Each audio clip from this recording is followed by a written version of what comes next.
Depression রোগের কোনো ওষুধ, মন খারাপের কোনো ওষুধ আমি বলছি যে যেখান থেকে শুনতে পাচ্ছেন প্র্যাকটিক্যাল করে দেখবেন, ভালো লাগলে করতে থাকবেন, ভালো না লাগলে বাদ দিবেন।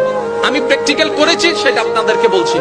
যখন আপনি দেখবেন আপনার মনে বেশি পাথর জমে আছে, আপনার দুঃখ কষ্ট বুঝার মতো কেউ নাই, আপনার চোখের পানির মূল্যায়ন দেওয়ার মতো কেউ নাই, আপনার দুঃখ কেউ বুঝছে না, আপনার কষ্ট কেউ বুঝতেছে না, আপনার আশে নেই পাশে নাই নাই নাই কেউ নাই, আপনি যখন খুব একা মনে হবে, আপনার দুনিয়ার কষ্ট যখন আপনাকে চেপে ধরবে, আপনি কিচ্ছু করবেন না, শুধু একটা কাজ করবেন, যাই নামাজটা পিছিয়ে ডাইরেক্ট সিজদায় চলে যান, ডাইরেক্ট সিজদায় চলে যান, কপালটাকে ঝুঁকাই দেন, নাকটাকে ঝুঁকাই দেন, হাতটাকে ঝুঁকাই দেন, নিজের অস্তিত্ব বিলীন করে দেন, চোখটা বন্ধ করে সিজদার মধ্যে চলে যান।